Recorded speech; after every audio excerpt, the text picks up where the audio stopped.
Welcome to the latest in the Herman Miller Insight series online. In addition to sharing Herman Miller research, we use the Insight series to connect people across the world with great workplace thinkers. And we are joined today by two specialists from MCM Architecture, one of Europe's leading design firms. They are Sarah Bolas, Director of Consultancy, and Deepak Parmar, Design Director. They are here to add to the great insights they shared with us back in June. I'm really looking forward to this session, which is called The Future Beyond Walls. Sarah and Deepak, over to you. Absolutely. So for those of you that didn't join our last talk or have just been living in a bunker for the last 18 months, things have changed in a really big way. The world of work has been disrupted and new challenges are showing up every day.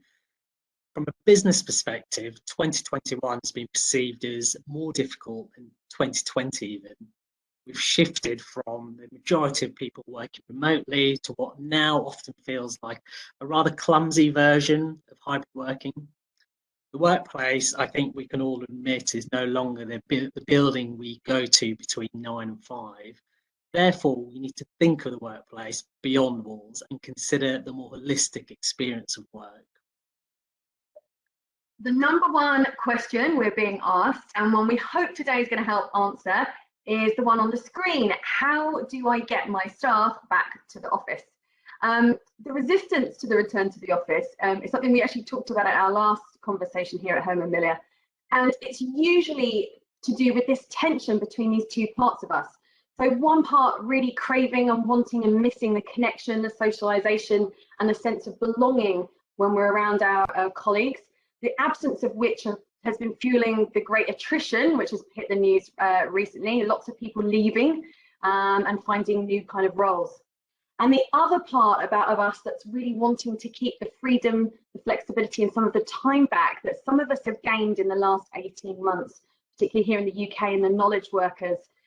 This tension is feeling like a bit of a catch-22 for leaders who often see getting people back in as the cure for this unease rather than necessarily understanding it as a symptom of something much deeper. So first, why aren't people rushing back into the office as some of us expected? Well, we're hearing a number of excuses. Some of things like, the office just isn't that great. It doesn't do what I need it to do. My home setup is far more comfortable. Interestingly, some of the things that didn't work in the office were there even pre-pandemic. People aren't in when I am, so people aren't getting that connection. They're just sitting there in an empty office, back to back on team calls. It's not been worth their commute. Not being seen as productive as when they are in, because when they are, perhaps they are having those chats and those water cooler moments and the connections, which mean they're not producing the stuff on their laptops, which has become synonymous with productivity. And interestingly, I can't afford it. People have got used to that commuting money as being part of their disposable income now. It's part of their new norm. So it feels like a real spend and something they're not used to doing. So look, what's actually going on here? What's going on underneath all of this? Well, in reality, many of us are not actually very good at understanding how we work best and why. There's almost been an over-focus on productivity over the pandemic, namely to demonstrate this kind of proof of concept that it could work, but it's been at the expense of connection. We've almost got so used to working in this sort of individual task-based way at home that we sort of believe that this is the ultimate measure of success at work. However, with time and distance and this limited connection that's mainly been digital, even our strongest ties, those that we rely on quite heavily to do our daily work, have got a little bit weaker. The emotional collateral is now much lower than when we were spending day to day together. So this resulting disconnection is kind of culminating this sort of lost or slightly blur feeling. And it means we're looking around at other organizations and wondering if perhaps it might be better there. Alternatively, when people are getting together, sometimes it's feeling a little bit awkward. Some of it is obviously the spectre of COVID and social distancing, but also we've lost the experience and the practice of being together, the easy familiarity that we all had, the little quirks and foibles that we've all had working side by side, getting to know each other's habits. It just feels a little bit more conscious now. So it feels sometimes like we're turning up to a dinner party where we don't know that many people. What's underneath this are two triggers in key parts of our nervous system. The part that absolutely craves certainty, that likes repeatable, reliable patterns, the familiar. And this is because, well, one, it's cognitively a lot less arduous when we waste less mental and emotional resources, but also for connection, because we're wired for it. We want to connect with others. That's part of who we are. It's how we are at that almost animal self. But however, it's not automatic. We're wired to be slightly cautious of unfamiliar people until they've proven themselves trustworthy and reliable. And it's much harder to read social cues and digital body language, as I'm sure we're all experiencing. So our caution grows again, even with people that we've known quite well. So two very solvable problems, but they will not automatically going to be addressed by getting people back into the office. And as we're going to be going into, requires quite a lot of deliberate design. Yeah, absolutely. I mean, the other remaining aspect of our context right now is this wobbling faith in our leadership. So this problem is manifesting at scale, both on a global and political level. Employees that we're speaking to are generally not feeling that they are understood, or that leaders are actually getting it. There's this perception that leaders are not moving or adapting fast enough. We covered this a little bit at our last Herman Miller talk, and we spoke about many leaders looking for answers out there somewhere to what others are doing, and answers which of course they can't necessarily find. Or they're leaning on their previous leadership strategies that worked for them in a pre-pandemic world, but they're falling flat now. Or as we saw earlier this year, they're kind of waiting for it all to settle. People were planning for big returns to offices last spring. It then got moved into September. We then had conversations about being moved into the new year. And now there's even conversations about a false deadline of spring next year. Now, for these leaders in particular, the urgency is building. Frankly, they might not have a business left. The organisations that are not addressing this are already feeling the impact through staff voting with their feet. As we mentioned in our previous talk, Leading Beyond Walls, if you're not meeting the needs of your staff and deliberately building belonging, you're at risk of losing 40% of staff. We know this specifically because of the huge demand for our services over the last 3 months. And almost all of our clients are saying the same thing. Employees are not coming into the office, even if it's mandated. Employees are resigning because they think the grass is greener, which in most cases it's turning out not to be. So what could you be doing about this? How do you prevent your organisation from being one of those left behind? Well, with these themes of building connection and predictability or certainty at the heart of your strategy, the invitation today is to give you an easy framework to help you think this through. There's 3 lenses that we're going to cover here today. So hindsight, insight and foresight. So hopefully super simple. Hindsight, because when you're deliberately designing the workplace of the future, you need to ensure there is some familiarity with the past and a thread that's being brought through into the future. Insight, because you really need to connect with people where they actually are and not where you just want them to be. And foresight, so that you're really future-proofing as much as possible for the next waves of change, which are inevitably coming and may even be bigger than the ones we're already experiencing, which we're going to cover a little bit later. Absolutely. So let's start with hindsight. People say hindsight is a wonderful thing. It allows you to not repeat mistakes from the past. From a space perspective, the majority of offices didn't work at all. For most, the dreaded open plan was simply an excuse to squeeze more people into less space, and very little regard was given to how to tackle distractions, different working styles, or neurodiversity. For most, the office as we know it was really a suboptimal working experience. However, there were probably lots of elements that did work, especially from a cultural point of view. So think back to how you celebrated success or moments like someone's birthday. Think back to how you facilitated conversation, debate and collaboration. And think back to how you ensured diverse thought was given to client challenges and how you were continuing to innovate. You mustn't lose sight of these important things that really provided cultural glue, but also be brutally honest with yourselves about what did and didn't work. And don't just make lazy assumptions about collaboration or creativity, such as spaces with lots of lounge furniture or what creative teams require. It rarely is. I can say that as a creative.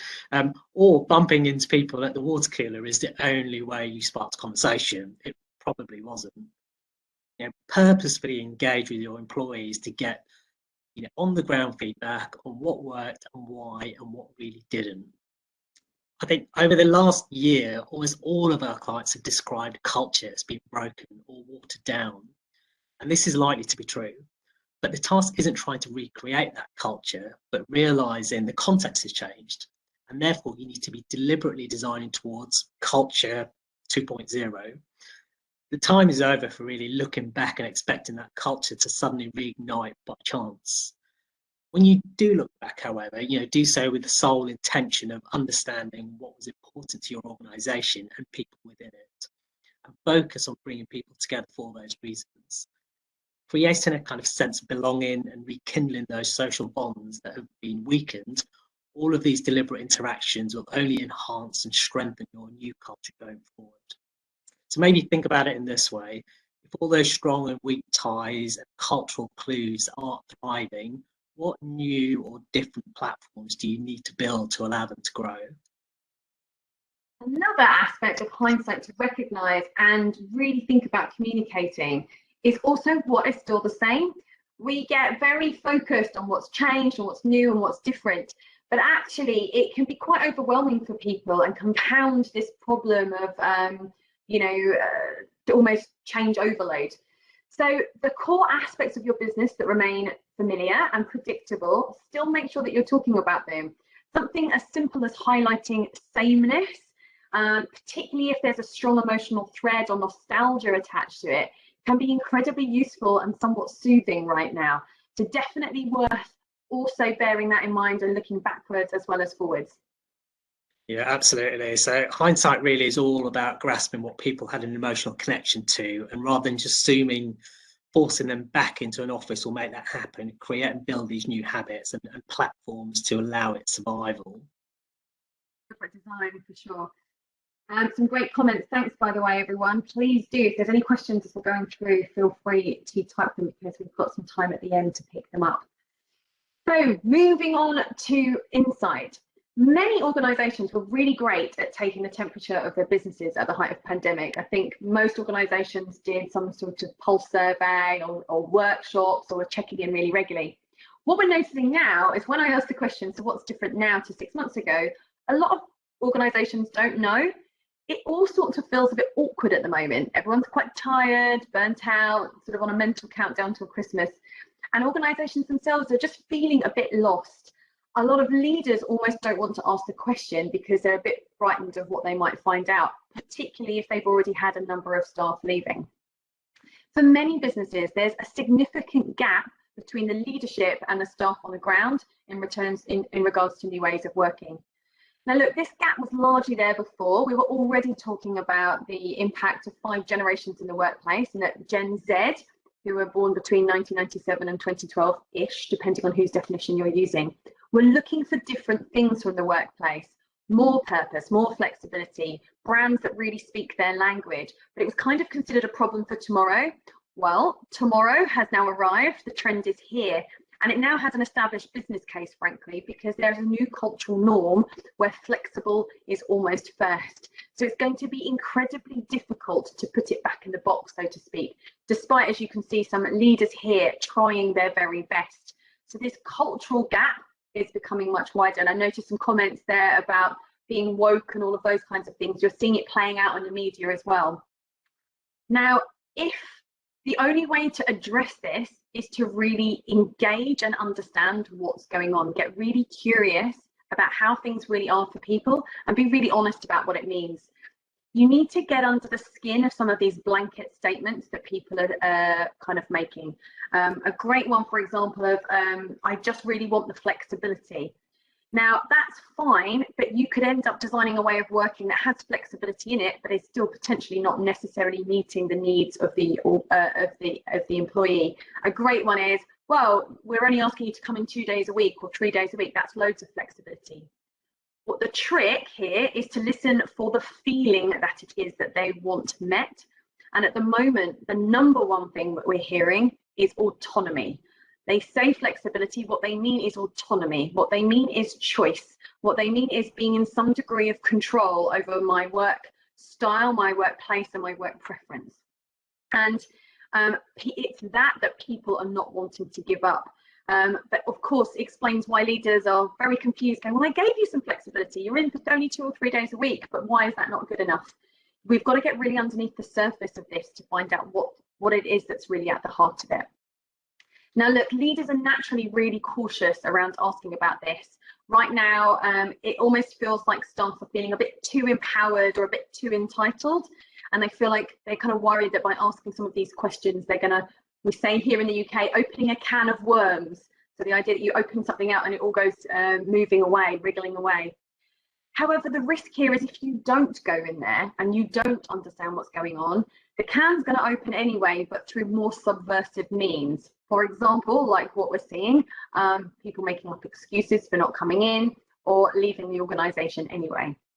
So in our work, we talk a lot about the importance of framing these kinds of questions properly, being honest and realistic about the business expectations and need and what's required to keep on the show on the road.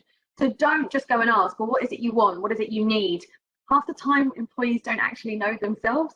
But what you can say is, you know, we're in this kind of a business and we need to keep our clients at the heart of what we do. We need to balance our business needs with our employee needs.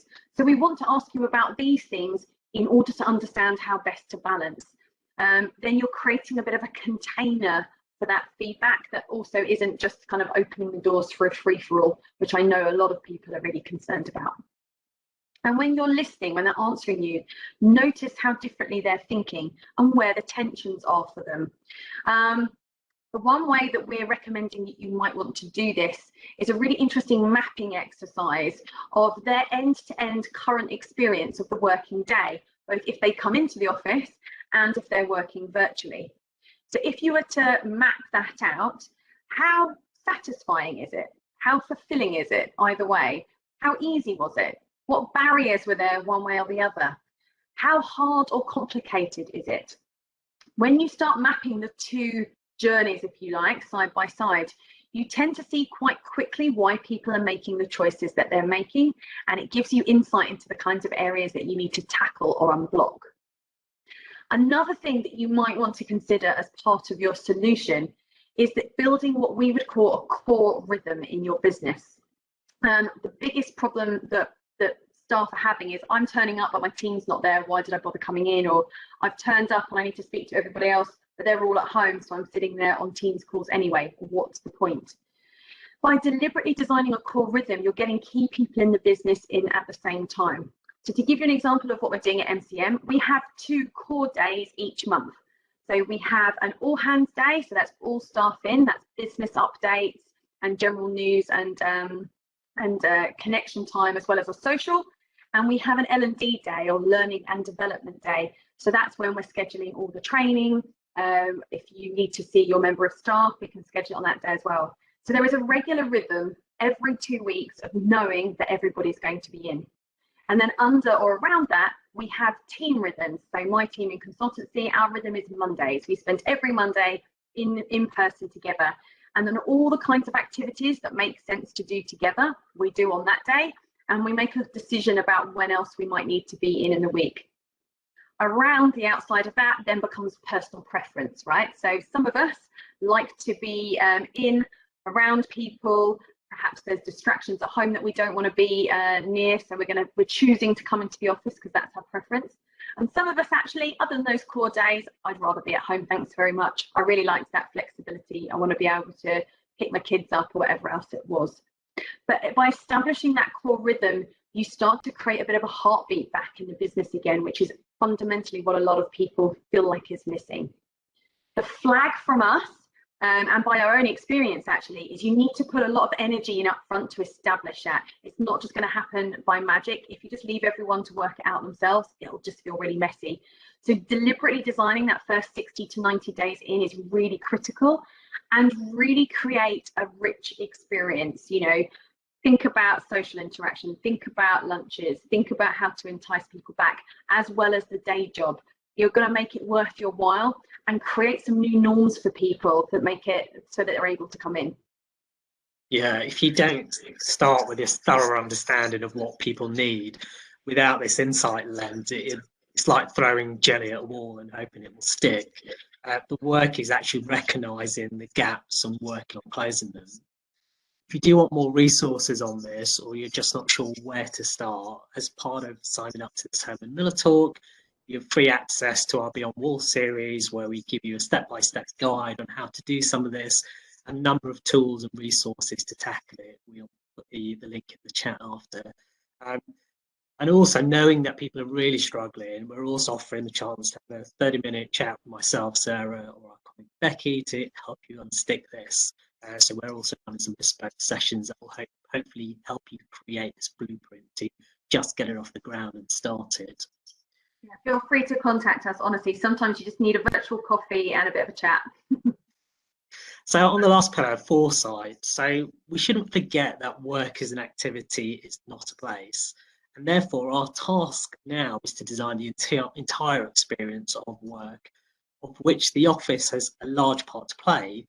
But if you want your office to be successful and be perceived as a useful asset, then you must consider it within that broader experience.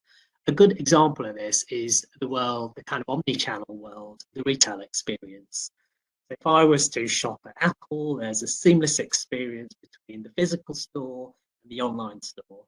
I have strong brand association through both, and my emotional connection to that brand is replicated both digitally and physically. My reasons for going into the physical store are very specific. So I may want to test something in real life, or I want to get a personalized shopping experience. In the same way retail stores are specifically designed around physical experiences, your office needs to be designed in this way too. Whilst doing that, don't neglect your digital experience as well. Deliberately designing the why of your office should enhance your workflow and culture, but this role is also going to fall on your technology, so making sure that you define holistically what that experience should feel like. I've often thought from a cultural point of view that people work for a particular organisation because they feel that's their tribe. Therefore, in theory, employee groups would have shared values and habits. How then do organisations connect the dots between their employees? Especially now, it's far more challenging when our professional lives are blended between the physical and the virtual world. And what responsibility do employers have now for providing that connection and wellness and sustainable habits in this new world? These are the things that you're going to need to consider when thinking about your future way of working. And finally, there's a number of significant global trends that are going to be impacting most businesses in the coming decade. It's really tempting just to try and fix COVID and just think about the future way of working for that. But actually, it would be remiss of us if we weren't also encouraging you guys to raise your vision and look at the horizon, to think about what are the next waves of change coming, so that you can make sure that your way of working design is putting you in the best possible position to tackle some of those things as well. So we're just going to talk for a few here. There's plenty more out there. But a big and very interesting one is the global fertility decline and the aging population. So what this graph, what this map shows you, if you look at the bottom map in 2015, both the dark red and the lighter red areas would indicate somewhat over 50% of the world's population is going to be over 60 by 2050. So just let that land, for example. Yeah, just consider that. The impact on your client demographics, the impact on your war on talent that's already feeling a little bit tough right now, immigration patterns, medicine, caring responsibilities, and even just the innovation that comes with getting fresh people up through the center of the company, as well as the geopolitics and who's going to be voting for what. Big things to consider, and if although this feels sort of like 2050 feels like a long way away, as we're noticing that generation gap in companies is we're already starting to feel the discomfort of something that really is going to require a bit of thinking around. So the next trend of digitisation, I want to show you a video with a bit of a shout out to Visual Capitalists for putting it together. And I'm showing the rise of digital brands in the last decade. Okay, so some of those top ones, Coca-Cola, IBM, you'll see they were standard at the top, but you can start to see Google and Apple rising up through the ranks, hitting much larger brand values than pretty much we ever imagined. And then you're starting to see Amazon coming up from the ground about halfway up now. Yeah. So this is just in the last decade. Okay.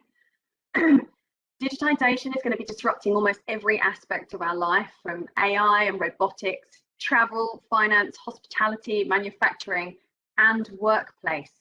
Deepak's already talked about the digital experience for employees as well as your customers, but also our social interaction. This is really not far away from the workplace as we know it. No, absolutely. If you've been following the news over the last week or so, you would have recently read about Meta, who were previously Facebook, delving into the virtual or meta world. And Microsoft also stating that avatars will be part of their Teams software within the year. Now, whether you agree that this is the right thing or not, virtual or augmented reality will make its way into the workplace eventually. Lastly, one of the big kind of areas of interest at the moment is sustainability. You know, with climate regulation coming under scrutiny, employees will be asking really difficult questions of their employers, you know, about what their ESG practices are, and really holding them accountable. We see this regularly with the growing number of B Corps within our B Corp community, and also the increasing corporate sustainability ambitions of our clients as well. So really big trends that are going to affect all organisations in the very near future.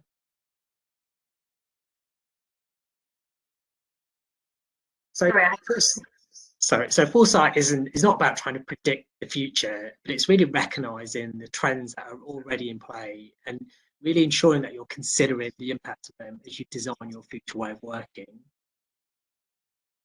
I mean, already in the UK, we can see that this smaller talent pool of digital natives that in the main are going to want purpose-driven, sustainable businesses to work for, where the digital experience of that workplace is as meaningful and as coherent as the physical workplace.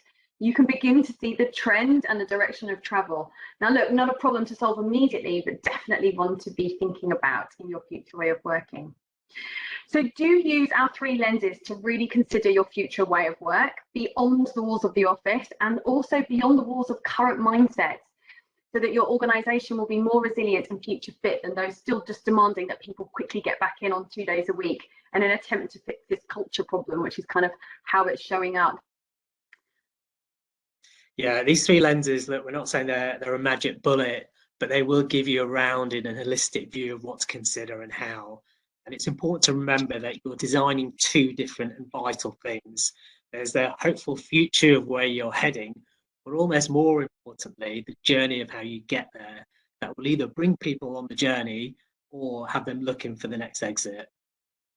Look, we know this is a bewildering time. Our offer of help for anyone that wants it is definitely there. And we hope this has given you some ideas about how you're going to approach this incredible time that we find ourselves in order to maximise the opportunity and the potential to shape the world of work that people will really love. Guys, thank you so much for having Deepak and I. It's been a pleasure. And if there are any questions, we'd be delighted to answer them. Great, thank you very much. Superb. I love the hindsight, insight, foresight. That's really, that's going to stick with me, I think. Thank you very much. And I'm loving the debate that's going in. I love that people don't always agree. So I do have some questions for you, and you will see some of them. A couple of observations. You, Bridget Workman was ex-government or authority, the property team there, mentioned that the work they did quite a while ago was beyond walls or without walls, is what it was talked about. They were talking about predicting 2020 for the, you know, that it would change, but I guess they never knew that it was going to be that much. So really interesting. But I am going to throw one to you on, which I think is a bit of a challenge, from Henning on the theme of sustainability. How do you incorporate ergonomics and employee well-being as an attractive proposition, especially in countries or companies where you should just be happy to have a job, and that's the prevailing attitude? Who wants to take that one on? So just reading back at the question. So on the theme of sustainability, how do you incorporate ergonomics and employee well-being? Okay, yeah. In some countries where the attitude isn't quite right. Sarah, do you want to touch on that?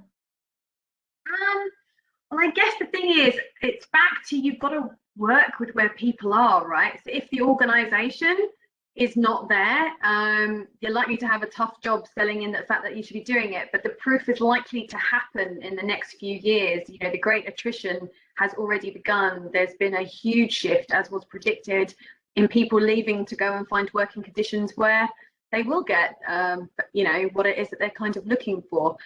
Look, there's always a change curve. Some companies are out front, some companies are kind of far behind. I think using these kind of talks to raise awareness is the best thing to do in those kinds of organizations. Literally, I think this is going on YouTube, isn't it, Mark? So, you know, send them this and go, look, this is coming, guys. Are you happy to lose up to 40% of your staff? Is that, because once it becomes a business case proposition, it actually starts selling itself a little bit, I would suspect. Okay, thank you very much. Been a bit of challenge here, but I quite like this question from Jonathan. If we're facing an increasingly aging population, why is so much time taken up with considering Generation Z? Great question. It's interesting, isn't it? I mean, I still get people asking me about millennials, and I feel like that was a very long time ago that you needed to worry about them. They're already in your workplace. You're talking to one. Yeah, I think it's because of the discomfort around it, right? It's there's been a few articles recently, like why are millennials scared of their Gen Z like employees or something, I think was one headline. And it's because whenever there's a cultural rub, it takes up our mental bandwidth, doesn't it? It's like, oh, this isn't working. Why isn't this working? Well, hang on, all the other guys were really happy about this over here. What's changed that now means I have to think differently about kind of you guys? And you know, generations back, the baby boomers said the same about millennials. The reason we need to worry about it is because they're bringing in the talent, they're bringing in the innovation, and they'll be the ones that are keeping us all in our old age. So if we don't get them on board, there's not going to be much of an economy to look after the rest of us. So it depends on your mindset, I would suggest. Yeah, it's a scary thought, but I kind of agree with you. I think there is this potentially misconceptions that, you know, youth equals innovation. I think there's kind of, the innovation is how you combine both experience and new ideas. I agree, Bernie. Gen Z and millennial stuff is clickbait. Yes, I completely agree with you. Yeah, I think it's one of those. Get it right for the human, and you'll get it right for the age group. I think that it's that. I was going to say it's that simple. It's not that simple, but that's where you start from. Meet fundamental human needs, and I think that's really important. Someone mentioned that one of their big challenges from a commercial interior design firm has been adapting and leveraging new technology and software in addition to the old systems that we use successfully. I guess that melding of the physical and the virtual, but also technology and analog, is a challenge. Do you have a view on that at all? I think it is. It's a huge challenge. I think especially because, I mean, in my experience, a lot of the kind of workplace digital tools are so far behind what's out there in other industries, and there's such a disconnect. And you know, the fact that we all moved over to virtual tools almost overnight in the UK is a miracle to me. I mean, you know, but I still think there's too much frustration with the tools that are out there, how advanced they are, and how much they actually link into not just functionally working, but actually getting the experience right, and yeah, how much they seamlessly link that experience of being, you know, almost enhancing your culture in a digital way. So I think there's a disconnect there, but I mean, we can see it moving in the right direction. It's you know, the only analogy I can think of it, you know, it's a bit like when you had your terrestrial TV and then you had your you know, your cable TV and your Sky, and then it's all kind of moved to digital, and just over time the old stuff will just kind of get left behind. I guess the question is how much time, and what might you choose to deliberately disrupt to move forward faster, because yeah, those interfaces are quite clunky, and you know, we ourselves with our own systems experiencing the same thing. I think the biggest challenge is actually the rate of change as well. Like, you know, lots of organisations don't want to invest heavily in technology that might change within a number of years. So it's definitely a challenge. Okay, thank you. Paul's got a question, which I don't know if he's directing that at me, because I do have a view on it. How do you deal with wellbeing ergonomics when you're asking people to book a space, and permanently the ergonomics are not always set up for them? They've got to adjust it every time. What's your view on it, Mark? Buy automatic chairs that have automatic adjustment without too much adjustment on, and I guess you know somewhere you could get those, right? Yeah. I guess there is the odd little company that can do that, but I think it is that balance. But of course, a lot of the time, most people are going to sit even in flexible desks. They might be sat there for 8 hours. Well, hopefully with a break. But I don't know if you've had thought about this flexibility. And also another comment was made about personalities as well. What part do you think that makes as in the role as well, in the challenges you have?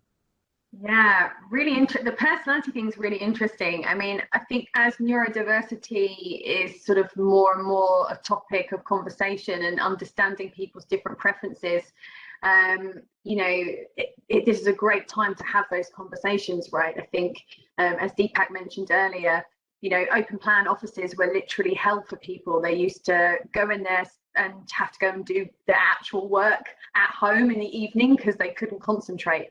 So now there's good conversations about what suits you. And I think with the great thing about that conversation is it's raising awareness of how do I work best? You know, even you know, when we first went into lockdown and we all sort of worked from home, we were all reflecting on, oh, actually, I've really noticed this part of my working day has got so much better from this, but actually this bit's lacking. Previously, we were just on an autopilot. We just went in 9 to 5 and did everything generally in the same kind of few spaces. So the more awareness and the more conversation that happens, I think we're going to see some really interesting workplaces being designed. Obviously, Deepak, you can speak more to that than I could. But I also think it's the permission space for people to express what would work best for them, not in a sort of precious snowflakey kind of a way, which I know some people are probably, you know, reeling at the idea. But actually, do you know what? I want to be in an office, but I don't want to be disturbed. What does that look like? Or I want to be in a buzzy environment because that's where I do my best thinking. Or actually, you know, whatever that kind of looks like. So really interesting times. Thank you. I just wanted to highlight Ken's point here that in 2020, it was the year that over half the working population were over 50 years old. Some of us are even slightly older than that. But okay, despite managers wanting staff back in, there's real pressure from finance directors and shareholders to downsize offices and save huge sums of money by continuing to get us to use our kitchen tables. Love that statement. Would like to hear your point of view there. Yeah, it's a very interesting one. The way I read into that is there's some organisations that will go into that blindly and just use this as an excuse to drill down on their real estate, or there's the organisations that are thinking about this in a more intelligent way. I think it was in the Leesman report recently where Standard Chartered had stated that they'll be in the future they will deliver twice the experience in half the space, and I think really that's the kind of crux of it. We all know we weren't occupying offices at 100%. We never were, not even pre-pandemic. Post-pandemic, that's going to be less. So there was space that was underutilized, frankly. And actually, what was lacking though was really purposeful space. You know, a really great experience of coming in, having the right tools, being able to use them all effectively, and really, it's that experiential kind of workplace. I think that will be the solution for that kind of balance of downsizing. Sarah, did you want to add anything, or are you happy with that? Just, you know, I think a lot of people went and just thought about slashing the square meters, but unless you've thought through the behaviors you want in your business, and are you leaving yourself enough space for that experience that Deepak talked about, and the behaviors, then you might run a risk of either cutting too much or keeping too much. So, you know, of course, what we would say is you need to do the design piece first to understand what that requirement really looks like. And that's going to be really important to get right. Because, you know, if you cut so much that going to the office just becomes a very poor experience, it's going to be empty before you know it, and then you might as well have just stopped the whole lot. You know, it is about going, if you're going to create a heart of the business, a purpose for people to come to, then it needs to be, as we're finding out, it has to be a brilliant experience, otherwise people aren't going to do it. So what does that mean in terms of your square meters, but what does that mean in terms of your location? What does that mean in terms of your offer, your concierge, your you know, all of those kinds of elements as well. So it might be saving money on one side, but I suspect it would be potentially more in others, depending on what it is that you're trying to create. Yeah, I think you've got to remember people's, you know, we're in this over the last 18 months during the pandemic, people have set new norms. You know, there's a reason a lot of people enjoy working from home. It's because everything is set up the way I want it to. I've got my tea bags right there in the kitchen. I've got my books where I want them. I've got my plants. So unless the office is going to give me something, a greater experience than that, then I'm likely not going to want to go in. So it really is, you know, the office floor play is going to have to work much harder in the future.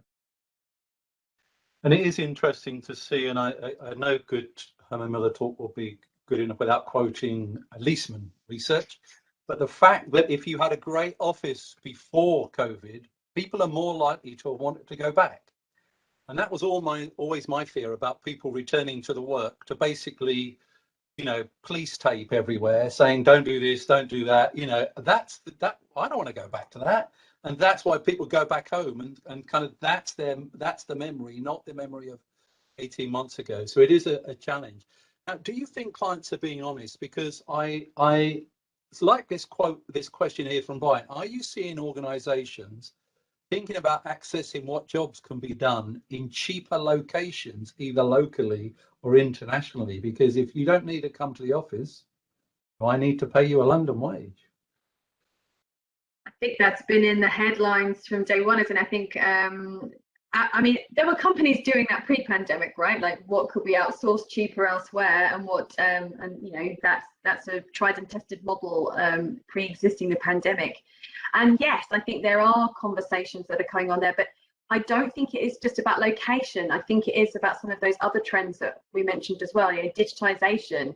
There are all sorts of, you know, I'm sure the black cab drivers of London never thought an app might oust them out of a job called Uber, right? It's understanding and keeping your eyes open to what else is coming along, and being quite nimble about it, I think. I'm not sure if it's companies not being honest, or they're just so preoccupied with getting people back to the office, they're not perhaps yet thinking about it, but I imagine they will be pretty shortly. Great, thank you. And I've lost the question. Paul's mentioned, and I think Paul's involved with the NHS, so their staff are now on default work from home if you can. So we are replanning our spaces to ensure they are the nest places to get the job done, whatever that might be. And I guess that's allowing the individuals to decide what that might be, rather than command and control. Bookable resources, variety of spaces, and tech which works seamlessly. That's a challenge, isn't it?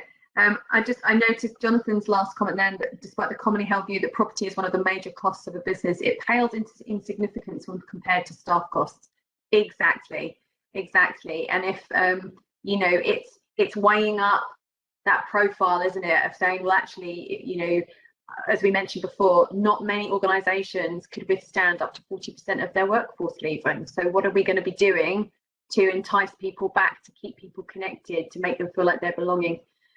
Really important questions to be thinking about right now.